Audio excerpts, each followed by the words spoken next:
Hello दोस्तों, मेरा नाम है मनीष कुमार और आप देख रहे हैं पहाड़ी इंजीनियर। तो दोस्तों, आज मैं आपके लिए टॉपिक लेके आया हूँ डायल टेस्ट इंडिकेटर, जिसे लीवर डायल इंडिकेटर भी कहते हैं और कुछ लोग पप्पी डायल इंडिकेटर भी कहते हैं। तो दोस्तों, आज हम इसके बारे में डिस्कस करेंगे, ये होता है क्या है, कैसे काम करता है और इसके इंटरनल पार्ट कैसे वर्क करते हैं और उसके थ्रू हम कैसे जो हमारा पॉइंटर जो मूव करता है, और साथ में हम सीखेंगे इसके थ्रू मेजरमेंट कैसे लेते हैं। अलग अलग सिचुएशन क्रिएट करेंगे और हम उससे मेजरमेंट डायल को रीड करेंगे कि कितना मेजरमेंट आ रहा है। तो दोस्तों, शुरू करते हैं डायल टेस्ट इंडिकेटर। तो दोस्तों, मैं इसके बारे में बता दूंगा ये होता क्या है। Dial test indicator is a device which is use to measure the roughness, roundness, any cylindricity. और आप इसे हाइट गेज में भी लगा के इसे यूज़ कर सकते हैं मेजरमेंट के लिए कि हम इससे कैसे मेजरमेंट लें। तो इसे यूज़ करने के लिए इनके कुछ डायल टेस्ट स्टैंड रहते हैं, या फिर हाइट गेज में भी आप इससे एसेसरीज रहती है क्लैंपिंग की, उनमें यूज़ करके ऐसे करके हम इसे यूज़ करते हैं। तो दोस्तों, आप देख रहे होंगे कि इसमें इसकी मैंने एक ड्राइंग बना के रखी हुई है। तो इसमें मैंने इसको डिसम्बल करके रखा हुआ ताकि इसके हमें हर एक पार्ट यहाँ दिख जाए जो इंटरनल कैसे वर्क कर रहे हैं। अभी मैं आपको बता दूँ, जो ब्लैक ब्लैक पार्ट है जो हमें विदाउट इसको ओपन कवर को खोले बिना जो दिख जा रहा है वो ब्लैक पार्ट है, और जो इंटरनल पार्ट है जो ब्लू कलर में मैंने ड्रॉ किए हुए हैं, ये हमें जैसे आप कोई एक टेस्ट इंडिकेटर, जैसे आप ये मान लीजिए ये जो टेस्ट इंडिकेटर आप देख रहे हैं, तो इसमें आप देखेंगे कि इसके आपको इंटरनल पार्ट नहीं दिख रहे होंगे। तो जो मैंने अभी ये द्वारा ड्रॉ किया है, तो इसके अंदर मैंने इसके इंटरनल पार्ट भी यहाँ ड्रॉ करके रखे हैं जो ब्लू कलर में हैं, जो इसके इंटरनल पार्ट हैं, जो मूविंग पार्ट हैं, जिससे हमें वर्किंग इसकी समझ आएगी कैसे ये काम करता है। तो दोस्तों, सबसे पहले शुरू करता हूँ मैं इसके नोमेनक्लेचर में, इसके कौन कौन से पार्ट हैं। तो सबसे पहले हम देखते हैं कि यहाँ एक हमारा बेजल रहता है जिसके अंदर हमारा मेन स्केल रहती है, और मेन स्केल में एक पॉइंटर रहता है जो कि हमारा मूव करता है। और उसके अंदर हमारा यहाँ इस बेजल के ऊपर एक जो मेन स्केल है, तो इसमें यहाँ लिखा रहता है कि कितने लिस्ट काउंट है इसका, जो जिस लिस्ट काउंट का जो भी टेस्ट इंडिकेटर रहेगा उसका लिस्ट काउंट रहता है। और यहाँ पे लिखा रहता है कि ये कितने साइज़ की हमारा जो इस टेस्ट इंडिकेटर में हमारा स्टाइलिश जो लगा होता है उसका साइज़ भी यहाँ लिखा होता है कि हमें एक स्टैंडर्ड जो हम एक टेस्ट इंडिकेटर ले रहे हैं तो उसमें जो स्पेसिफाइड लिखा होता है कि इसमें इतने साइज़ का स्टाइलिश लगना है, तो हमें वही यूज़ करना है। कोई दूसरा जो अलग साइज़ का आप लेके मेजरमेंट लेंगे तो कभी भी आपकी मेजरमेंट सही नहीं आएगी। जो यहाँ पे स्पेसिफाइड लिखा रहता है कि इसका इतनी लेंथ का जो 11 mm का रहता है, 18 mm की जो स्टैंडर्ड साइज़ रहते हैं वही आपको यूज़ करने हैं स्टाइलिश। तो ये आ गया आपका बेजल। उसके बाद आता है हमारा यहाँ डबटेल ज्वाइंट रहते हैं। ये इस कोई भी एक टेस्ट इंडिकेटर देखेंगे तो उसमें उससे हम 3 जगह से क्लैम्प कर सकते हैं। उसके एक हेड में जो हमारा एक टेल ज्वाइंट दिख रहा है, और एक इसके अपर साइड में जो एक टेल ज्वाइंट यहाँ दिख रहा है, और एक डाउन में जो टेल ज्वाइंट यहाँ दिख रहा है। इसके ऊपर जो भी हमारे टेस्ट इंडिकेटर रहता है इसके टेल ज्वाइंट रहते हैं, और जो डब ज्वाइंट रहता है वो हमारा ये मूवेबल पार्ट रहता है, जिसे हम डायरेक्शन में हमें जहाँ इसे यूज़ करना रहता है, किसे अप डाउन से करना है, डाउन से करना है या अप से करना है, तो उस जगह पे हम इसको इस डब को टेल में फिक्स करके यूज़ करते हैं, जहाँ हमें जो हमारा डायल टेस्ट स्टैंडर्ड होगा तो उसमें लगा के हम इसे यूज़ करेंगे। तो इसके बाद हमारा आता है ये अलॉय व्हील सेक्टर गियर है, जो कि इंटरनल पार्ट में आ गया हमारा। ये इंटरनल पार्ट में इसका आता है अलॉय सेक्टर गियर, जो कि हमारी कनेक्टर रहती है स्टाइलस, और ये हमारा एक स्टाइलस है। और इसकी ये आउटर बॉडी है जो ब्लैक कलर की, जैसे मैंने आपको बताया, और ये हमारा आउटर कवर है जो साइड का मैंने ओपन करके रखा है। तो ये स्टाइलस आ गया जो कि हमारा कनेक्टेड रहता है अलॉय सेक्टर गियर से। ये हमारा अलॉय सेक्टर है, और इसका ये गियर है जो इसके आगे बने हुए हैं, इस कंप्लीट जो हमारा अलॉय सेक्टर गियर कंप्लीट ये एक आर्म कहलाते हैं। इस आर्म के अंदर जो ये कनेक्टेड रहती है हमारा एक स्मॉल गियर है G1, उसके साथ ये कनेक्टेड रहती है। जो भी मूवमेंट इस आर्म में होगी, सेक्टर में होगी, वो सारी सेक्टर की मूवमेंट जो है हमारा इस गियर को ट्रांसफर कर देता है और इसे ऑपरेट करता है। उसके बाद आता है हमारा ये G2 गियर। ये बड़ा वाला जो है, ये G1 और G2 एक ही शाफ्ट में रहते हैं, पर जो G1 गियर रहता है वो छोटा रहता है, और जो G2 गियर है वो बड़ा रहता है हमारा, जो कि क्राउन गियर कहते हैं हमें। ये गियर G2 जो है हमारा क्राउन गियर है, और ये वाला जो नॉर्मल स्पर गियर देखा होगा आपने, तो वो ये स्पर गियर है। तो दोस्तों, जब ये एक ही शाफ्ट में रहते हैं दोनों, एक स्पर गियर जो G1 और G2 दोनों एक शाफ्ट में रहेंगे। और उसके बाद आ जाता है हमारी एक टेंशन वायर रहती है, जिसे टेंशन रोड भी कहते हैं, जो कि हमारी यूज़ आती है जब हमारा ये जो हमारा सेक्टर आर्म है, सेक्टर गियर है, ये जो मूव करती है तो उससे लास्ट में मूवमेंट के बाद इसके इनिशियल पोजीशन में से फिक्स रहती है। ये टेंशन रोड जो है ये रहती है हमारी आउटर कवर जो है, ये इसमें फिक्स रहती है। तो जब हम इसे क्लैम्प करते हैं तो ये इसके ऊपर इसको इसकी जो इनिशियल पोजीशन है उसमें से फिक्स रहती है ये हमारी टेंशन रोड जो है। तो आप देखेंगे ये छोटे छोटे से होल बनाए हुए मैंने, ये इनके स्क्रू के होल हैं। जब हम इस कवर को लगाएंगे तो उसे स्क्रू से क्लैंप कर देंगे। और साइड साइड में ये छोटे से बने हुए एक ब्लैक और रेक्टेंगुलर का जो है, ये हमारे इसकी जब हम इस कवर को लगाएंगे ताकि अपनी जगह से डिस्प्लेस ना हो, डायरेक्टली वहीं उसी जगह पे लॉक हो जाए, इसीलिए हम ये छोटे छोटे स्क्रू रहते हैं ताकि उसी जगह पे फिक्स होकर हम नट इजीली जो इसके स्क्रू हैं उसे टाइट कर सकें। तो इसका ये कवर आ गया, इसके मैंने भी ये बता दिया आपके कौन कौन से पार्ट हैं। तो उसके बाद मैं आपको बता दूं कि यहाँ जो हमारा बेजल है, इस बेजल के अंदर भी एक गियर रहता है और एक हेयर स्प्रिंग रहती है। तो वो मैंने यहाँ ड्रॉ की, मैं आपको दिखा देता हूँ क्योंकि वो यहाँ से दिखनी नहीं थी हमें, क्योंकि इसके अंदर रहती है वो बेजल के ऊपर। तो बेजल में जो है ये मैंने आपको कहा एक क्राउन गियर है। तो इस क्राउन गियर से जो है यहाँ मैंने इस पार्ट को जूम आउट करके यहाँ बनाया हुआ है। तो ये हमारा जो G1 गियर है, स्मॉल गियर ये वाला आ गया, और ये क्राउन गियर जो मैंने आपको कहा ये बड़ा वाला G2 गियर जो है, G2 गियर क्राउन गियर है। और जो क्राउन गियर है ये हमारी पावर ट्रांसमिट करता है, ये G3 गियर है, ये भी एक स्मॉल गियर रहता है। और इस G3 गियर के साथ एक हेयर स्प्रिंग रहती है जो बैकलैश को हमारा ख़त्म करती है। दोस्तों मैंने लास्ट वीडियो में भी आपको बताया था डायल इंडिकेटर में, तो वो वहाँ भी हेयर स्प्रिंग यूज़ हो रही थी जो बैकलैश को ख़त्म करता है। एक्चुअली जो हम इसमें जो स्प्रिंग रहती है ये हेयर स्प्रिंग, ये आपको बताया था मैंने कि आपने टेप रिकॉर्डर की जो रील देखी होगी तो उस टाइप में ये एक स्प्रिंग रहती है। इसमें हम थोड़ा सा एक्स्ट्रा जो है एक लोड रखते हैं स्प्रिंग में डाल के ताकि वो हमारे बैकलैश को ख़त्म कर दे। तो हम एक तरह से इसे कहते हैं कि हम इस पर एक बैकलैश डाल के रखते हैं स्प्रिंग में। जैसे कि मान लीजिए कोई कुछ गियर मूविंग गियर है, इनमें कुछ बीच में गैप रह रहा है, तो उसकी वजह से जो हमारा डिफरेंस आएगा मेजरमेंट मैक्चुअल में, तो वो उसको ख़त्म करने के लिए जो इसमें हम एक्स्ट्रा बैकलैश मीन्स थोड़ा सा लोड दे के रखते हैं ताकि जो बीच में गैप आ रहा हो वो स्प्रिंग जो ये इसे ख़त्म कर देती है, ताकि जो हमारी एक्चुअल जो मेजरमेंट है वो हमें यहाँ नज़र आ सके। तो ये हमारा जो है क्राउन गियर जो है इसे मूव करेगा छोटे गियर को। तो छोटे गियर से साथ हमारा यहाँ पे स्टाइलिस लगा जो हमारा पॉइंटर लगा रहता है जो मूव करता रहता है इसके अकॉर्डिंग। तो दोस्तों इसका ये मैंने आपको नोमेनक्लेचर बता दिया है कि इसके कौन कौन से पार्ट हैं, इंटरनल पार्ट, एक्सटर्नल पार्ट, उनका क्या क्या काम है मैंने आपको बता दिया है। अब मैं इसकी वर्किंग बताता हूँ कि ये कैसे हमारा काम करता है, और इसके जो हमारा इनसे नॉर्मली हमारे स्टाइलिस को मूव करने से कैसे ये हमारा रोटेट करता है और कैसे मैग्नीफाई करके हमें ये वैल्यू देता है। तो दोस्तों मैंने आपको बताया कि ये जो टेस्ट इंडिकेटर हैं अलग अलग टाइप में आते हैं, अलग अलग रेंज के होते हैं, अलग अलग रेजोल्यूशन के होते हैं। तो ये जनरली जो ज़्यादातर रहते हैं वो 3 रेजोल्यूशन में रहते हैं, जो कि आपकी है, पहला रहता है ये आपका 1 माइक्रोन में, जिसे हम mm में लिखें तो 0.001 mm बनता है। और दूसरा रहता है 2 माइक्रोन, 2 माइक्रोन मीन्स इसे mm में लिखें तो 0.002 mm। और तीसरा रहता है 10 माइक्रोन की रेजोल्यूशन में। तो 10 माइक्रोन हो गया हमारा, 10 माइक्रोन, तो इसे हम mm में लिखें तो 0.01 mm ये बनता है। तो जनरली हमारे जो 3 टाइप में रहते हैं। तो अभी जो मैंने यहाँ ड्रॉ किया हुआ है, ये आप जो देख रहे हैं, ये इसकी जो रेजोल्यूशन है 10 माइक्रोन की है। तो अगर 10 माइक्रोन के तो इसकी रेंज जो है हमारी 0.8 बन रही है। वो कैसे बन रही है मैंने आपको लास्ट वीडियो में बताया था कि लीस्ट काउंट होता क्या है डायल इंडिकेटर के केस में बताया था। तो लीस्ट काउंट होता है कि least measurement measure by any instrument.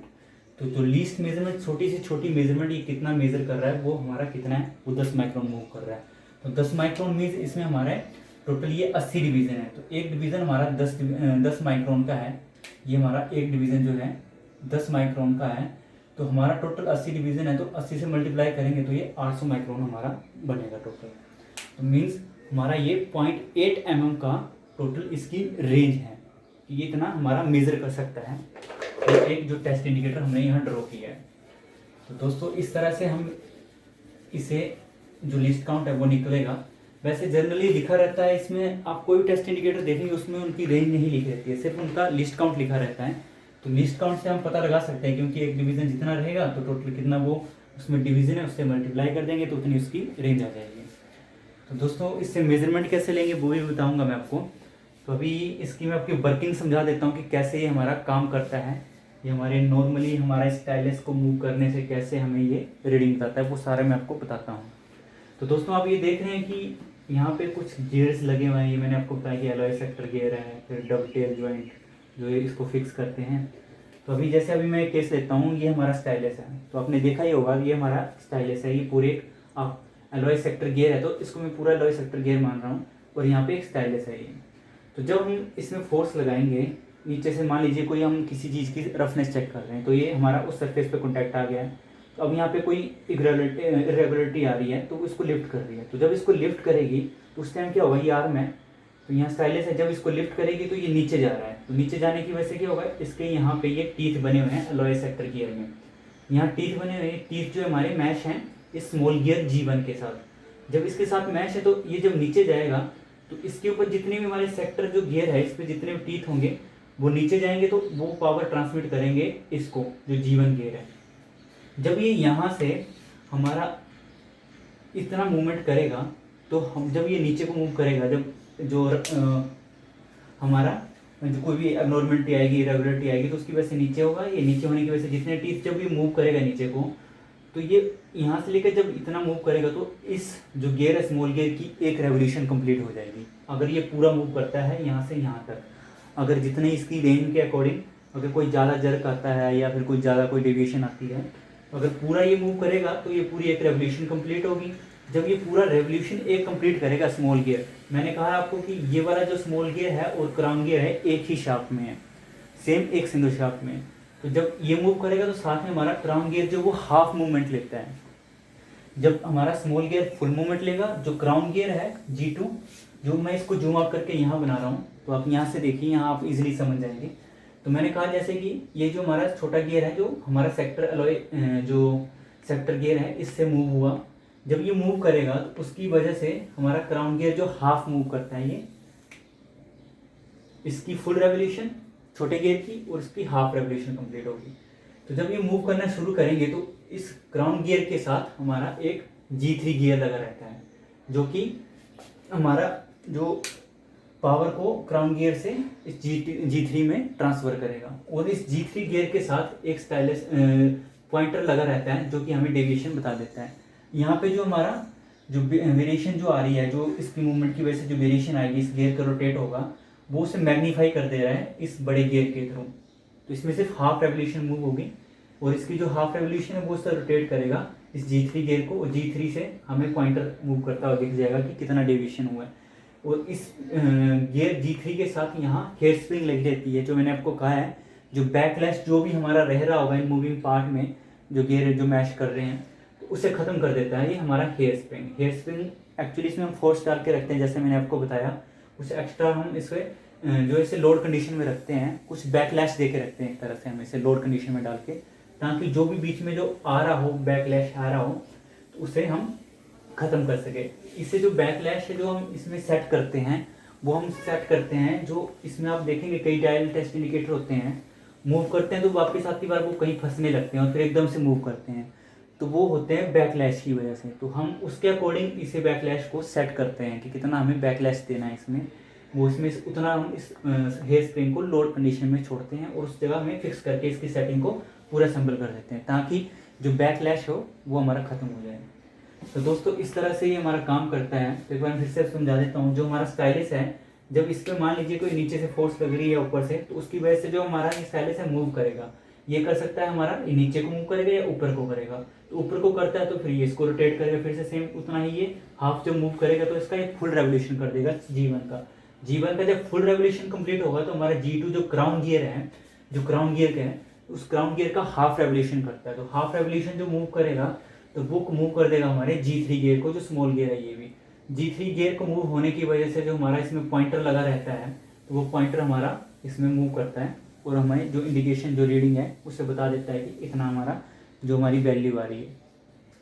तो अभी देखेंगे ये जो हमारा पावर ट्रांसमिट कर रहा है, तो यहाँ पे ये हमारी राउंड घूम रहा है सामने से आप देखेंगे तो, लेकिन ये पावर जो कर रहा है वो परपेंडिकुलर ट्रांसफर कर रहा है। यहाँ पे जो रोटेशन हमें मिल रही है ऊपर, वो इसके परपेंडिकुलर है।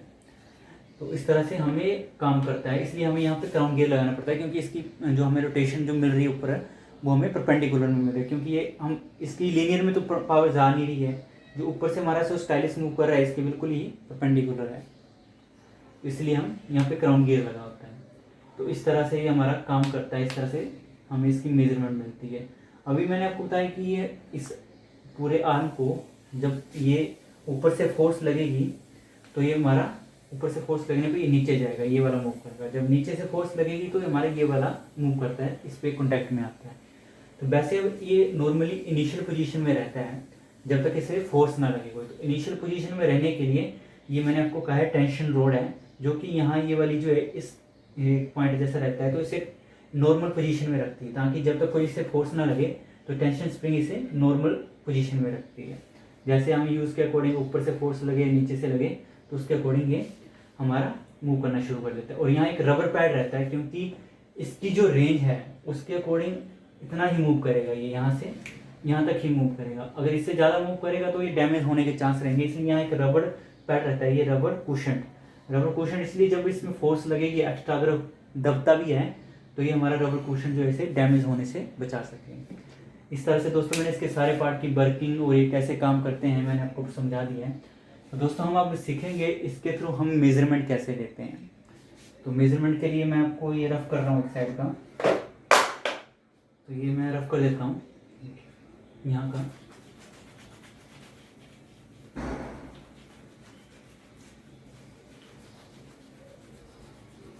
तो हम यहाँ पे देखेंगे कि अलग अलग सिचुएशन क्रिएट करेंगे इसमें, कि अगर हमारा जो पॉइंटर है वो यहाँ आया तो कितनी रीडिंग आएगी, तो ये पॉइंटर जो यहाँ आता है तो कितनी रीडिंग आती है। तो इस तरह से हम सिचुएशन क्रिएट करके तो उसमें हम मेजरमेंट देखेंगे कि कितना कितना हमारा मेजरमेंट आती है उसमें। तो आपको इसलिए इससे ईजी हो जाएगा कि आप कभी इससे मेजरमेंट लेंगे तो आप उससे रीड करना जो है ईजिली रीड कर पाएंगे। तो दोस्तों शुरू करते हैं। तो दोस्तों अभी ये जो जब कभी भी हम डायल को देखेंगे नॉर्मल इनिशियल पोजीशन, वो हमेशा 11 o'clock पोजीशन में रहेगा। कोई टेस्ट इंडिकेटर मान लीजिए, तो अभी जो इसकी पोजीशन है इनिशियल पोजीशन में ऐसा रहता है। तो इनिशियल पोजीशन के बाद मान लीजिए अभी ये जो मूव करने के बाद हमारा आया है इस पोजीशन में, तो अभी कितनी इसकी ऑब्जर्वेशन होगी। तो अभी मैंने आपको बताया कि इसका लीस्ट काउंट हमारा 10 माइक्रोन का इसका लीस्ट काउंट है। तो 10 माइक्रोन का इसका लीस्ट काउंट है, तो टोटल रेंज है इसकी 0.8 मीन्स हमारी 800 माइक्रोन। तो अभी देखेंगे कि एक डिवीज़न हमारा 10 माइक्रोन का, तो यहाँ तक कितने हमारे डिवीज़न हुए। तो ये देखिए यहाँ 0 से लेके यहाँ तक आ रहा है, तो 10 डिवीज़न, यहाँ 20 डिवीज़न हो गए। तो 20 डिवीज़न के बाद हमारा आ रहा है यहाँ पे 1 2 3 4 डिवीज़न और मूव कर रहा है। मीन्स जो हमारी मेन स्केल की रीडिंग है वो कितनी मूव कर रहा है, ये कर रहा है हमारी 20 21 22 23 24 डिवीज़न जो इसने मूव किए हैं। अगर 24 किए है और इसका लीस्ट काउंट है हमारा 10 माइक्रोन का 0.01 mm, ये हमारा 10.01 mm का इसका लीस्ट काउंट है। तो इसकी मेजरमेंट कैसे आएगी, आपको जैसे बताया मैंने 0 से 10 तक इसने 10 मूव किए, फिर 20 तक 20 डिवीज़न मूव किए। तो यहाँ ये हमारा 21 22 23 24 डिवीज़न इसने मूव किए टोटल। तो 24 को हमारा लिस्ट काउंट एक डिवीज़न कितने के बराबर है हमारा 10 माइक्रोन का। तो टोटल कितना आ जाएगा हमारा 240 माइक्रोन।